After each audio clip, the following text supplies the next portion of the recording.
ഏതാനും ദിവസങ്ങൾ കഴിഞ്ഞാൽ ലക്ഷക്കണക്കിന് കുട്ടികളാണ് അറിവിൻ ലോകത്തേക്ക് പ്രവേശിക്കുന്നത്. അതോടൊപ്പം തന്നെ നിലവിൽ പഠിച്ചുകൊണ്ടിരിക്കുന്ന വിദ്യാർത്ഥികൾ അടുത്ത ഒരു ക്ലാസ്സിലേക്ക് പ്രമോഷൻ ലഭിച്ച് പുതിയ ക്ലാസ്സുകളിലേക്ക് പ്രവേശിക്കുകയാണ്.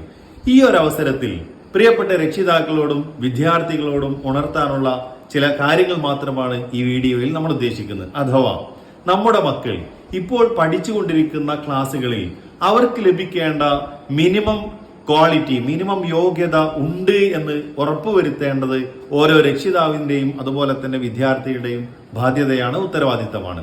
നിലവിൽ പഠിച്ചുകൊണ്ടിരിക്കുന്ന മാത്സ്, അതുപോലെ തന്നെ ലാംഗ്വേജുകൾ, സയൻസ് വിഷയങ്ങൾ, സോഷ്യൽ സയൻസ്, ഇതിലൊക്കെ ആ ക്ലാസ്സുകളിൽ നിന്നും കിട്ടേണ്ടതായ മിനിമം കാര്യങ്ങളെങ്കിലും നമ്മുടെ മക്കൾക്കുണ്ട് എന്ന് ഉറപ്പുവരുത്തുക. ഇല്ല എങ്കിൽ അത് തിരുത്താനുള്ള അവസരമാണ് ബാക്കി വരുന്ന ഏതാനും ദിവസങ്ങൾ. ഈ കേവലം ദിനങ്ങൾക്കുള്ളിൽ നമ്മുടെ മക്കൾക്ക് അവരുടെ പഠന കാര്യങ്ങളിൽ ഒന്ന് ശ്രദ്ധ കേന്ദ്രീകരിച്ച് പുതിയൊരു ക്ലാസ്സിലേക്ക് വളരെ ആത്മവിശ്വാസത്തോടു കൂടി പോവാൻ സാധിക്കട്ടെ എന്ന് ആശംസിക്കുന്നു. എല്ലാവർക്കും നന്മകൾ നേരുന്നു.